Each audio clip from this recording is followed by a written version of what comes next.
Colombia is terrorized by one of the most powerful, dangerous, and ruthless criminals the world has ever seen.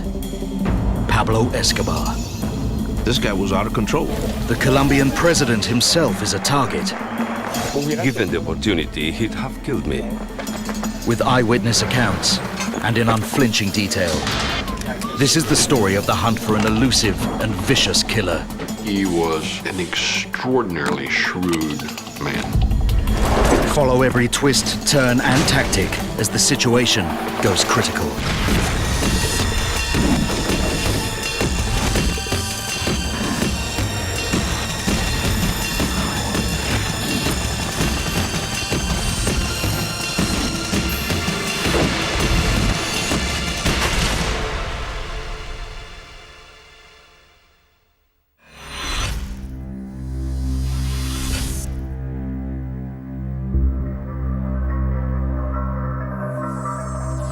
South America, Colombia, Bogotá.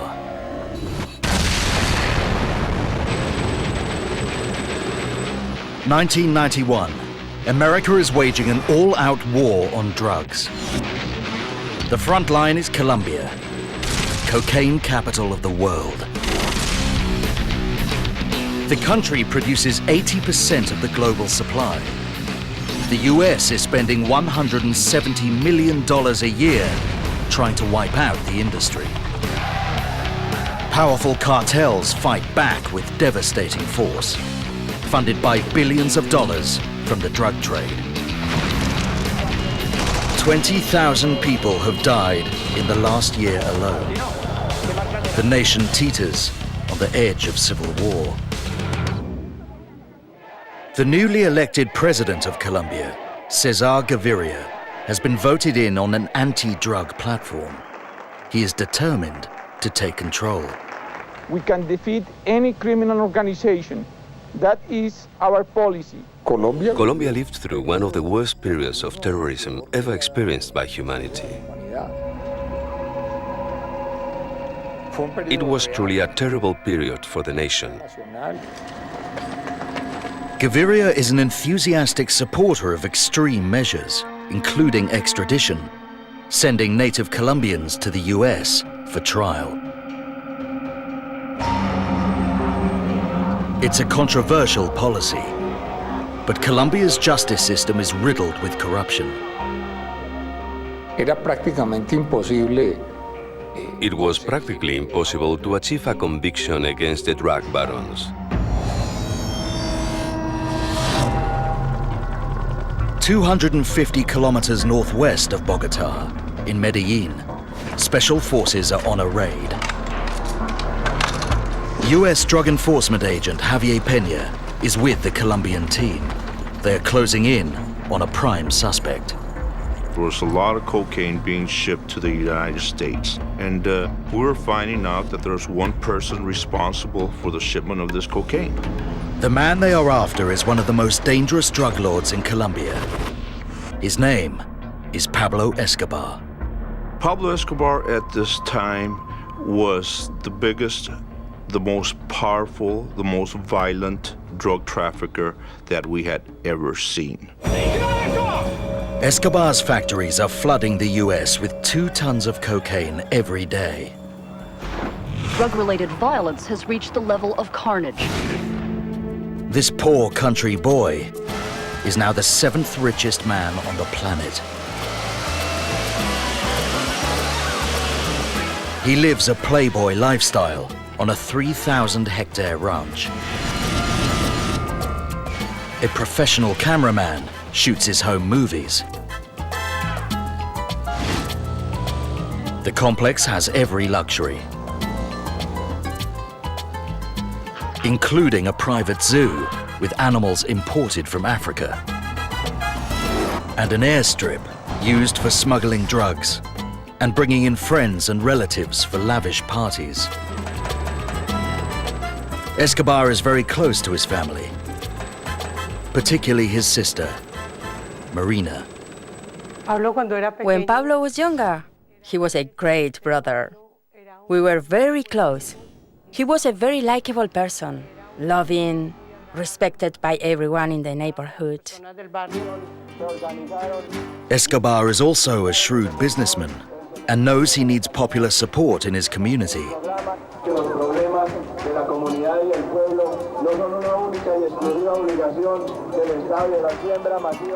He builds football stadiums and schools here in his hometown of Medellin. He gives money to the poor, and they love him for it. We lived in a time when a gangster was a hero in Colombia. We had no idea being a gangster could be a bad thing. It was just great for such poor people to have something to eat. Suddenly, they get help, they get a donation. But if anyone gets in his way, They would torture people, burn them, cut them, just to tell other people, this will happen to you if you come against me. police, judges, and politicians are no exception. The tactic has even bought Escobar the power to influence the democratic process. He would send people and say, you're gonna vote my way, and if you don't vote my way, I'm going to shoot you, or do you want some money? The bag of money was a lot of times a lot easier than have your family killed. In 1989, Escobar's ruthlessness reached a new level. To silence 2 informers, he had a commercial jet blown up in mid-air. 110 people died. He had no qualm about killing people. He killed at a whim. He was our #1 target. Peña and his team approached the house, acting on a tip-off. They must take every precaution. Escobar's men have killed over 400 policemen, among them friends and colleagues. This is personal. You know, the hardest thing is having your friends get killed, having people you work with getting killed by Pablo Escobar.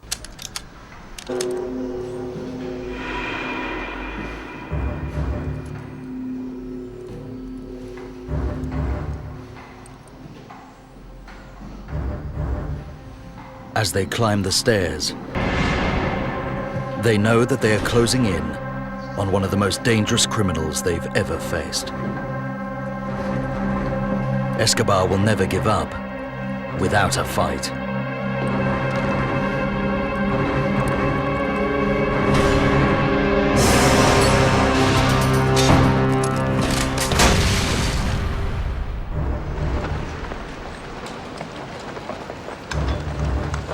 U.S. Drug Enforcement Agent Javier Peña and a team of Colombian Special Forces close in on one of the most violent men in the world, Pablo Escobar.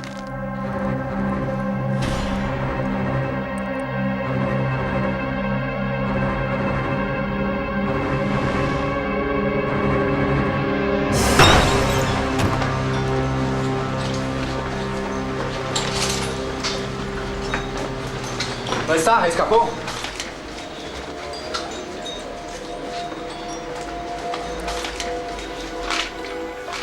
En el cuarto de atrás no encuentra a nadie. No hay nadie. Escapó. ¿Dónde está? Somehow, the drug lord has got away. 61, 61. ¿Dónde está? 61. Se escapó. Fue en la parte de atrás. He was always a step ahead of us. Somebody would tip him off, and he'd be gone. So it was very frustrating. Peña is not the only one who wants Escobar behind bars. For Colombian President Cesar Gaviria, catching the drug kingpin is about more than national security. 2 years earlier, Gaviria's friend Luis Galan was running for president, campaigning for the expulsion of the cartel bosses from Colombia. He was shot dead by Escobar's thugs. The brazen assassination was caught on camera.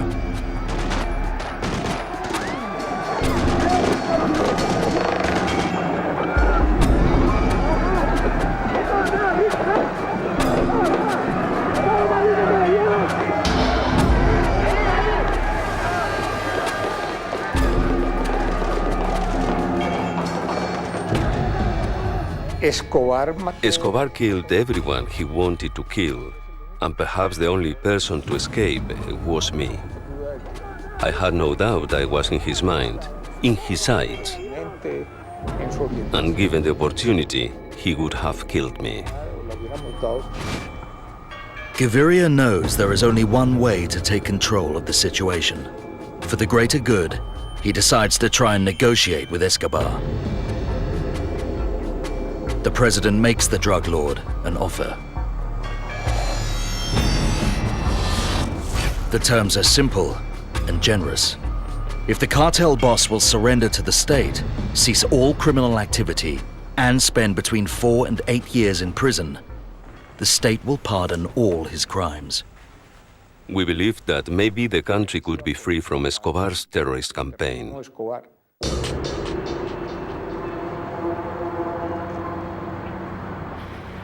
Escobar is interested in the offer. After all, a presidential pardon would get the DEA off his back. But there is one stumbling block. Gaviria could go back on his word and have Escobar extradited to the US. There, he would be powerless against the justice system. The only thing that Escobar ever feared was extradition. He had a saying, "I prefer a tomb in Colombia than a jail cell in the United States." On the 19th of June, 1991, Escobar's 7 years of coercion, violence, and bribery pays off. The Constitutional Assembly votes to throw out the extradition agreement with the US. Escobar has swung the vote. Colombians can no longer be sent abroad for trial. Now there is nothing to stop Escobar taking advantage of President Gaviria's offer. That day, Escobar gives himself up. The images are broadcast around the world. There's helicopters, there's people smiling, laughing. There's Escobar getting into a helicopter. Seizing the advantage, Escobar demands that his so-called prison will be on his own land overlooking Medellin, staffed by guards loyal to him. The complex must be off limits to the police and equipped with every luxury. Gaviria, desperate to put an end to the bloodshed, agrees. Soon the compound echoes to the sound of music and laughter.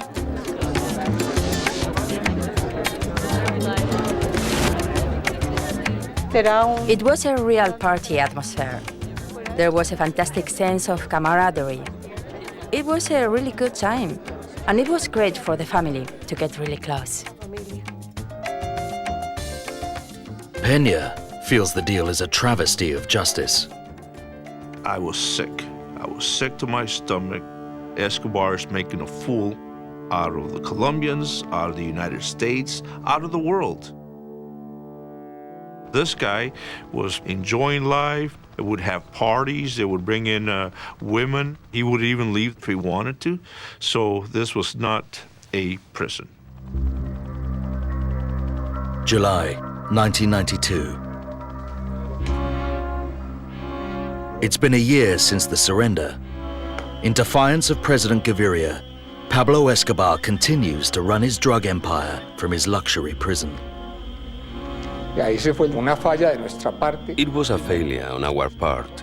We underestimated Escobar's ability to corrupt and intimidate. Even in the prison, corruption was really out of control. Then, one of the richest men on the planet raises the stakes still further. He suspects that 2 of his deputies are stealing from the cartel. Hola, Pablo. He summons the men. Furious at their betrayal, his temper gets the better of him. ¡De rodillas! ¡De rodillas! Pablo.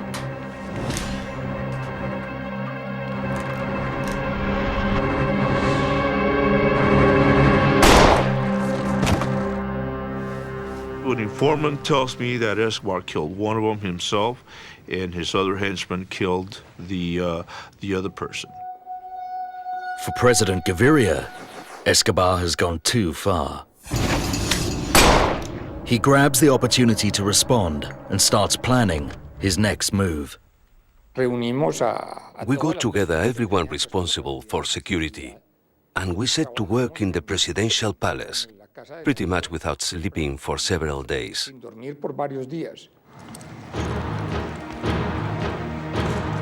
Just under 3 weeks later, 400 federal soldiers approach the prison to re-arrest Escobar and take him to a secure jail in Bogotá.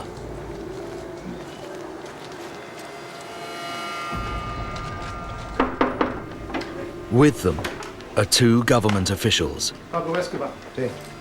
They present the president's ultimatum to surrender. But Escobar will not be intimidated.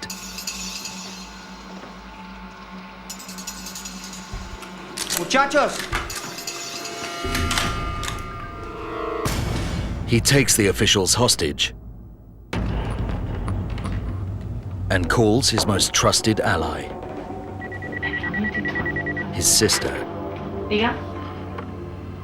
Marina. He said, Marina, the government of Colombia isn't going to keep their end of the bargain. He tells Marina to call the president and get him to back down, or the hostages will be shot.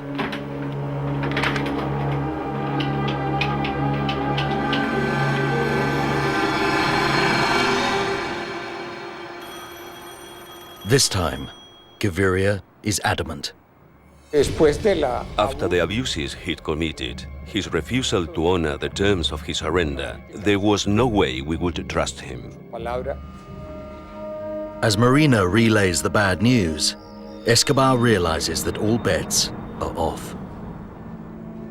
He has pushed the president too far. Outside, 400 armed men wait for the drug lord's next move. What they don't realize is that despite their numbers, they are powerless to stop Pablo Escobar.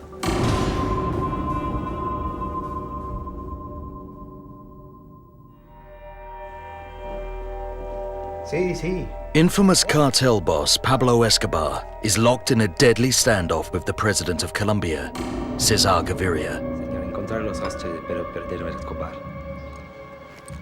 The president has Escobar surrounded.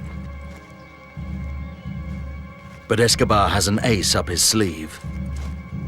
Many of the soldiers outside are in his pay. The rest will think twice about confronting a folk hero with a notorious reputation.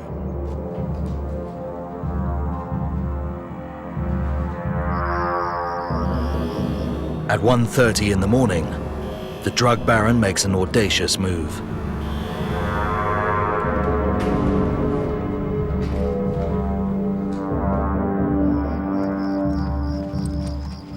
Accompanied by just 9 of his guards, he walks out of prison.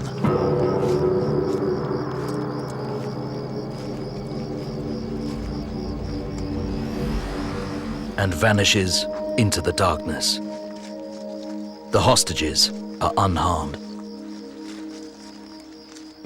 No one tried to stop him or gave any resistance. It was a moment of complete desolation for me.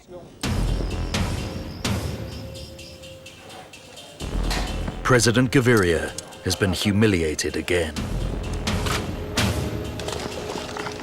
Escobar is on the loose, protected by the power his billions have bought him.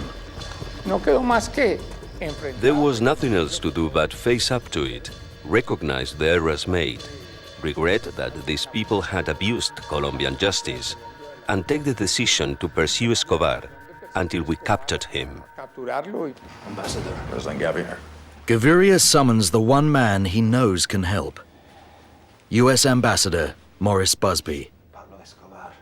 I went to see the president the next morning, and he was very, very disappointed, upset, saddened by the obvious corruption that was evident in the operations when they tried to bring Escobar out of the prison.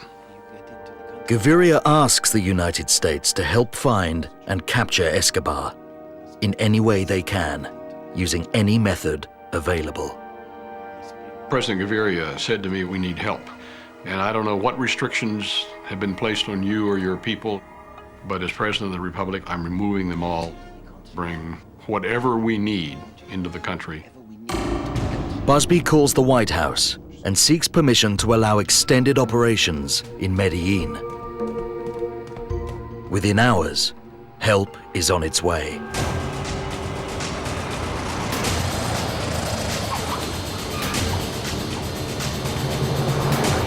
What we brought into Colombia was just about the best and most sophisticated technology that we had at the time for these purposes.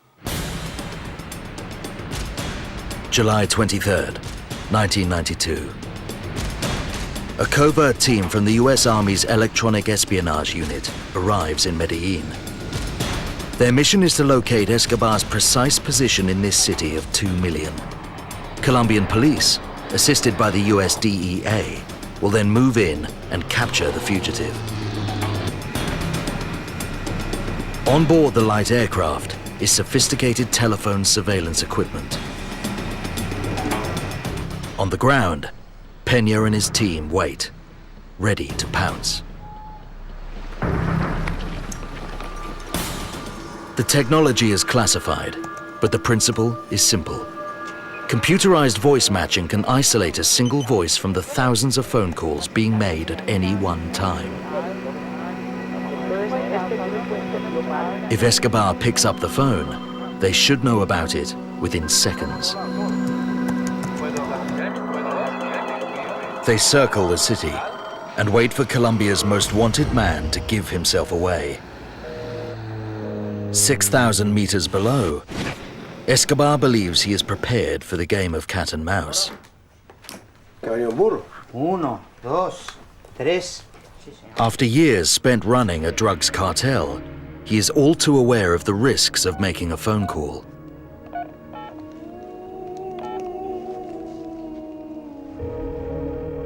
¿Aló?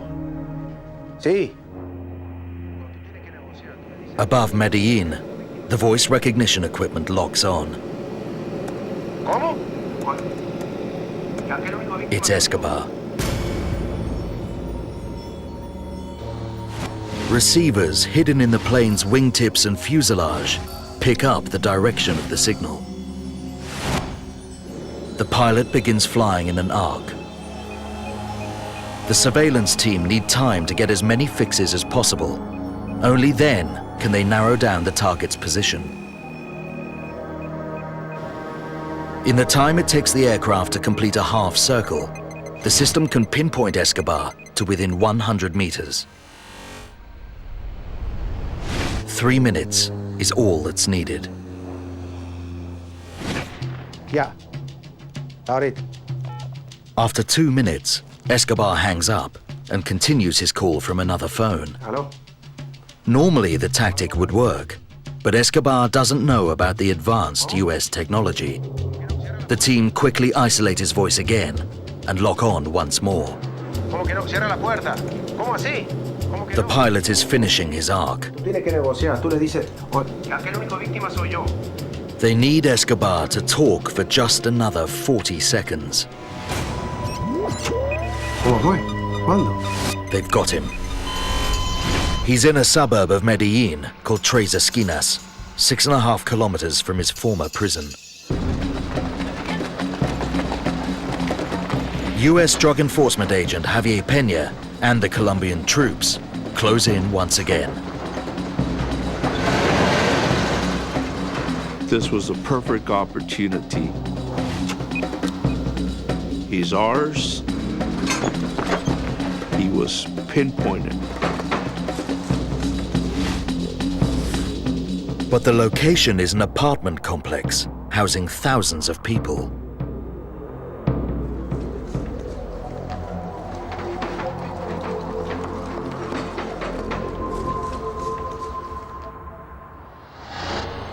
You're talking like a 4-block apartment radius, 4 blocks full of apartments and buildings. How are you able to pinpoint this guy. They're sure Escobar must be hiding here somewhere. But in Medellin, after all he's done, no one is going to betray Pablo Escobar. No one will help. People were protecting him, so it was just, it was very disappointing, very disappointing. It's time to go back to the drawing board. The Americans realize that catching Escobar will be even harder than they thought. I thought we're going to have to bring some extraordinary measures against this guy. They decide on a new strategy. Personnel from the US Army's elite Delta Force begin training 600 Colombian operatives. The new unit will use Special Forces tactics and be made up of hand-picked men from outside Medellin. Their codename is Search Block. Their mission, to get Escobar, alive or dead.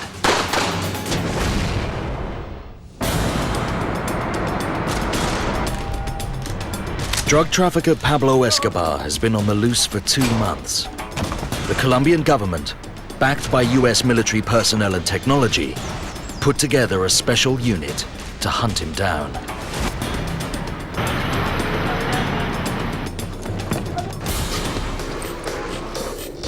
The commanding officer is a Colombian, Colonel Hugo Martinez. He's under no illusion about the task ahead. It was very hard, very risky, especially because anyone who tried anything against Escobar was dead or had been a target for terrorist attacks. Search Block begin by targeting Escobar's associates instead of the man himself. The tactic pays off. Over the first 2 months, Martinez's men arrest 12 members of the cartel and seize $2.5 million in cash.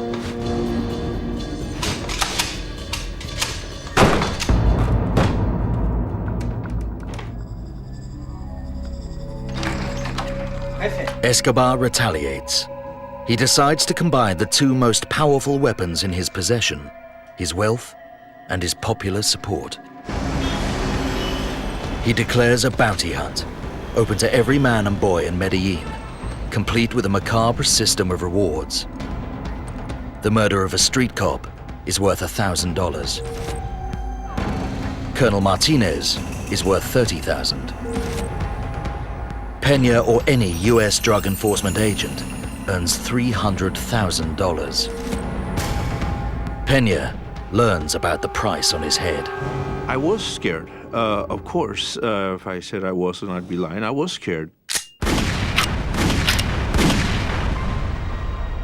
A bloody war erupts on the streets of Medellin.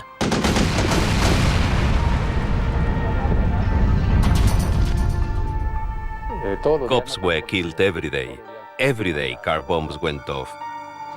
By the end of the year, 65 policemen are dead.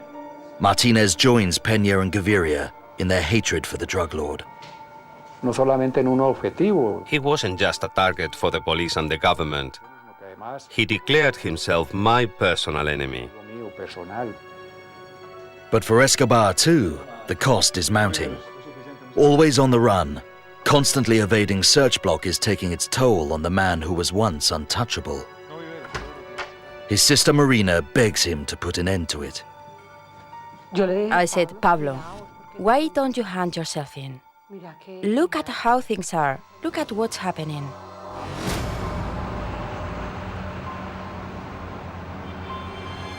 Escobar offers to surrender once again. This time, in addition to a lenient jail sentence, he demands Gaviria close down Search Block. If not, Escobar threatens one of the largest bombing campaigns the country has ever seen. But Gaviria has had enough. We refused to negotiate with him at all. We always said, if you surrender, we'll guarantee your safety, but there will be no more deals. Bogota, January 30th, 1993. A car driven by Pablo Escobar's henchmen approaches the Ministry of Justice. Inside is 100 kilograms of dynamite.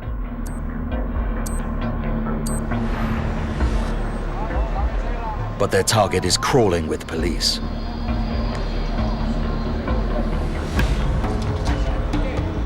The men decide to abandon the mission. They park the car on Avenue 9A, in front of a bookshop. Today is Book Day, a tradition in Colombia. The new school term is soon to begin, and bookshops all over the country throng with parents and their children, stocking up with supplies.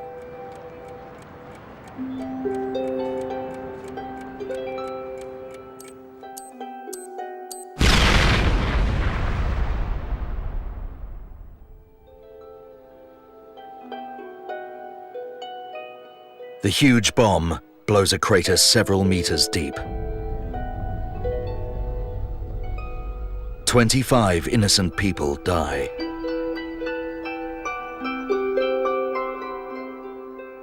"70 are injured. Many are children." Just absolutely horrible. It was a terrible moment for all of us. 250 kilometers away in Medellin, the cartel boss is furious at the botched attack. Even for a ruthless killer, slaughtering children is unacceptable. Escobar realizes his public support could begin to wane.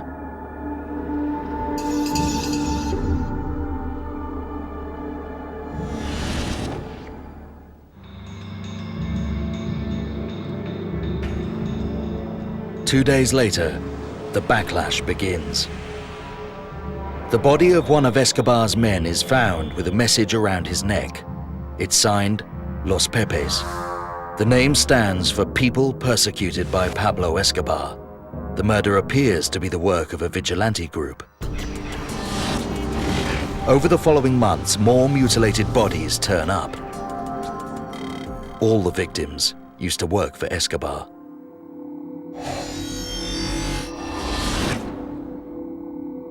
Enraged, the drug lord abandons his folk hero ambitions and orders another attack on the capital. This time, the bombing will be deliberately indiscriminate, designed to cause panic and fear.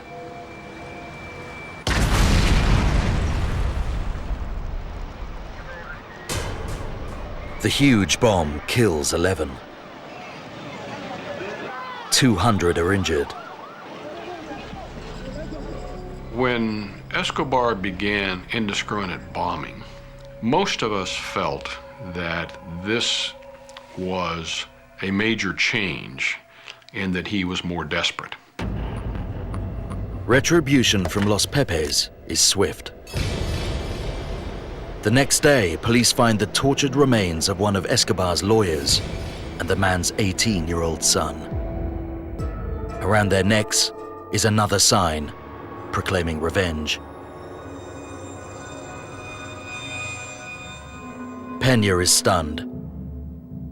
After 5 years of effort, it has taken a mysterious vigilante group to put pressure on Escobar. I'm thinking, who is this group? This was turning the tide. Escobar was running. He was afraid.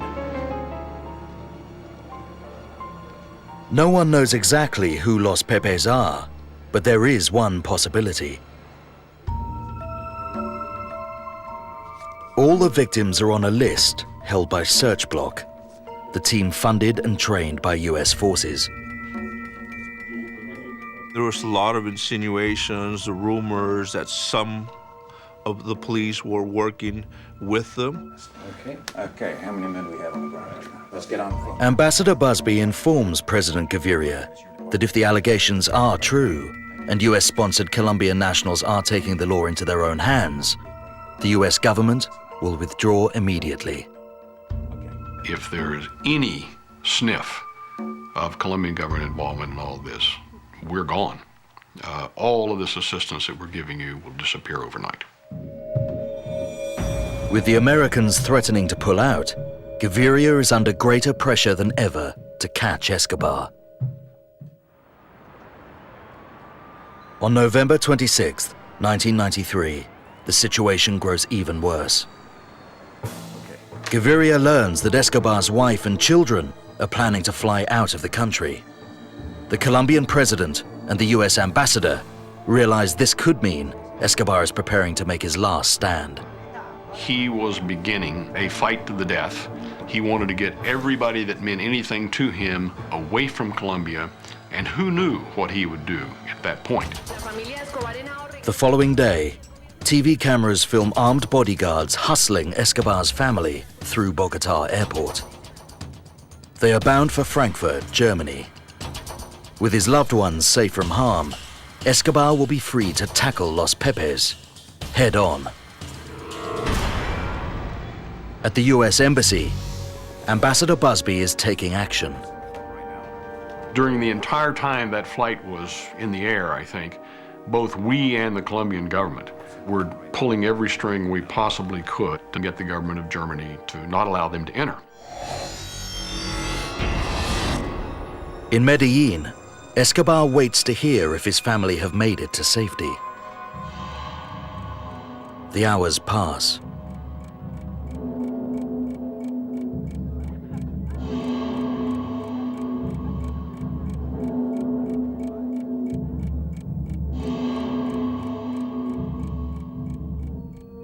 Eventually, the German Interior Ministry issues a statement. Escobar's family will be sent back to Colombia. They arrive in Bogota the next day. The authorities are waiting. They escort them to a downtown hotel, the Tequendama.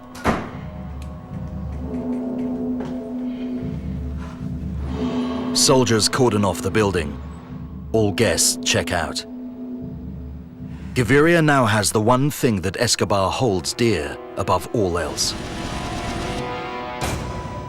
A trap is set. Escobar really loved his family, always protected them. His family was his Achilles heel. If Escobar reaches out and tries to contact them, search block are ready.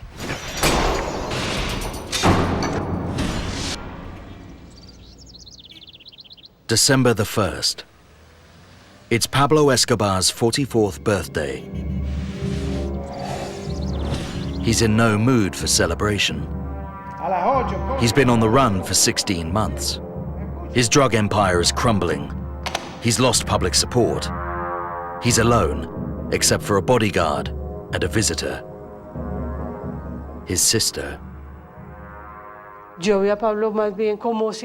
I saw Pablo without any desire to fight anymore, and it really upset me. It was the first time I saw a fighter like Pablo looking wiped out and beaten. President Gaviria's forces are hoping that Escobar, desperate to speak to his family, will take the bait and call the Hotel Tequendama in Bogota. Sure enough, the phone rings. Hola, Hotel Tequendama. He did what we had wanted all along. He stuck his head up out of the hole and became visible. Search block are waiting with electronic observation and intelligence units. The vans contain surveillance equipment similar to the gear installed in the US Army's light aircraft.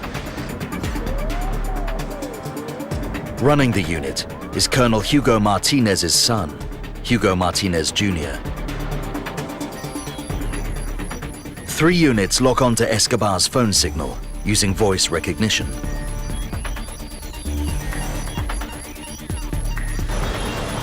The race is on to triangulate Escobar's location.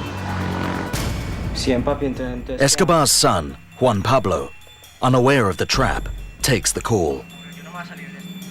He tells his father a journalist wants to write an article on him. The piece could portray him favorably. Escobar's pride gets the better of him. This might be his chance to win back public support. He agrees to answer the journalist's questions.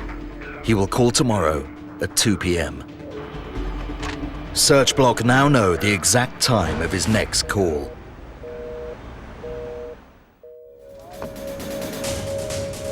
The following day, 23 elite soldiers prepare to do battle with one of the most dangerous men the world has ever seen.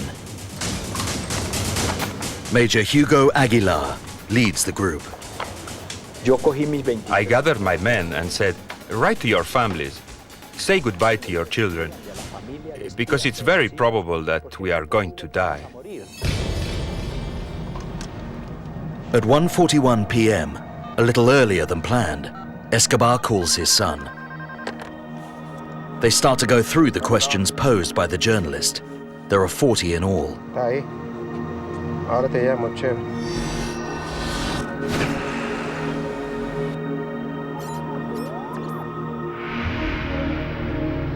In the air and on the ground, the surveillance teams lock onto the call and start to triangulate.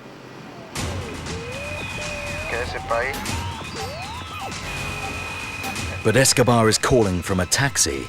The signal keeps moving. They narrow his location to within an 8-block area in South Medellin. In one of the surveillance vans, Hugo Martinez Jr., the son of the unit's commander, moves in, looking for a direct bearing on the signal. Major Aguilar's team spread out.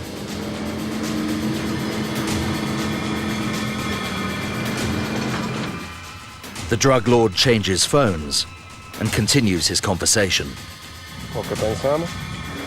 Hugo Martinez Jr. zeroes in on the new frequency. He thinks he has a location. It seems to be a shopping mall. Search blogger on the scene. We were very afraid. We thought he would be protected by several men. Men ready to die for him. They fan out.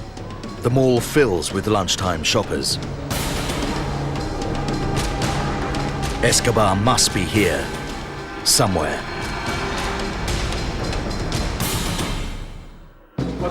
A joint Colombian-US task force closes in on drug baron Pablo Escobar.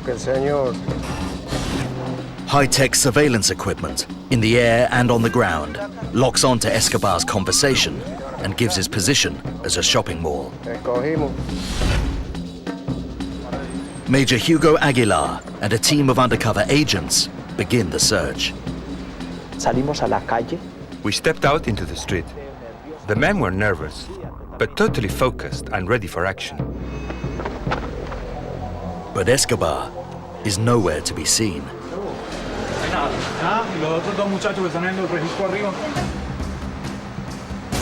Without realizing it, Escobar has deceived his pursuers by constantly moving. In the van, Hugo Martinez Jr. is puzzled. He watches the signal. Escobar is still on the line.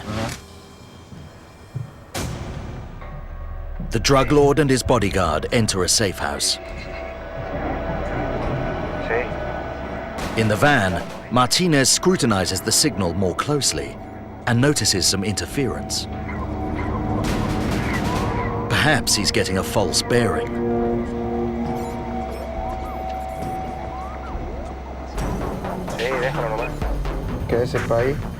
Escobar continues to talk.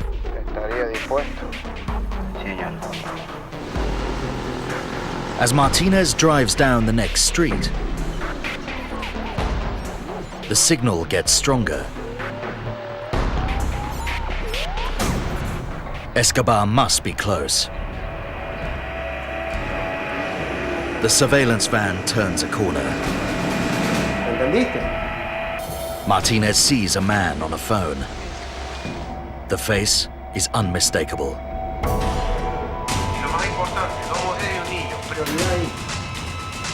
He radios in the new location to Aguilar and his men. 3 minutes later, Search Block's strike force arrives. Dos niños y una mujer. Escobar is still talking to his son.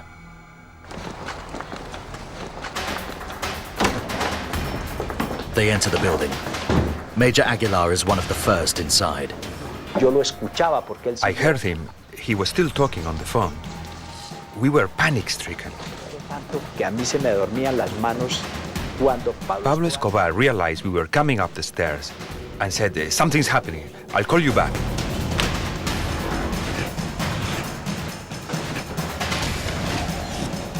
He takes out his gun, so I start shooting.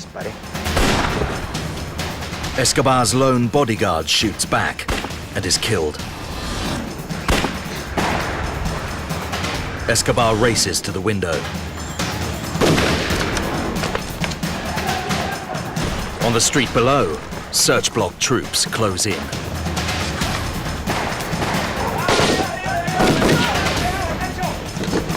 Aguilar is close behind.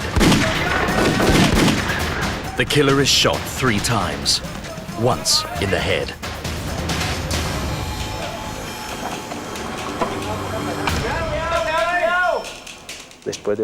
After so many years of seeing his photo, I knew it really was Pablo Escobar.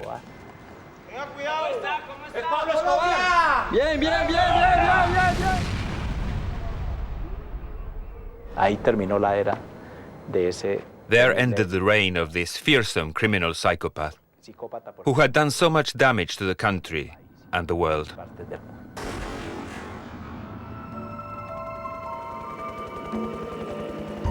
The death of Colombia's most powerful cartel boss signals the end of a 16-month battle. 147 police officers have died in Medellin alone. Escobar's campaign of terror has left 127 innocent civilians dead. 680 are injured.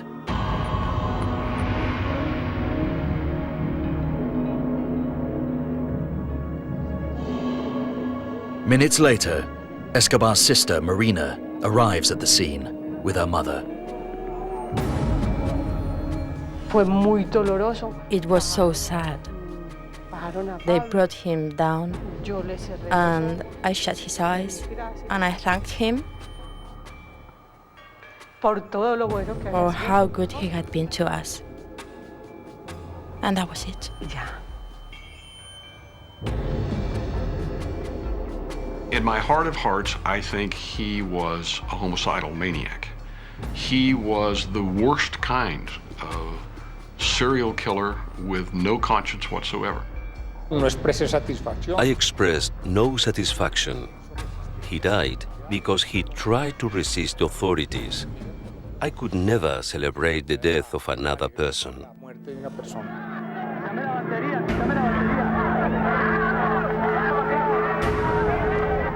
A day after his death, Escobar is buried in Medellin.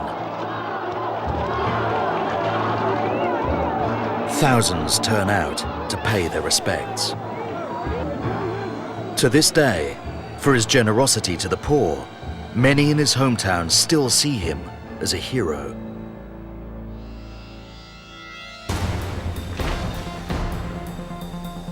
After Escobar's death, rival cartels and guerrilla militias take over the narcotics business. The country still produces 75% of the global supply of cocaine. Innocent Colombians are still paying a heavy price. Until we raise a generation that don't use drugs, you're always going to have this problem. The US continues to fight the war on drugs.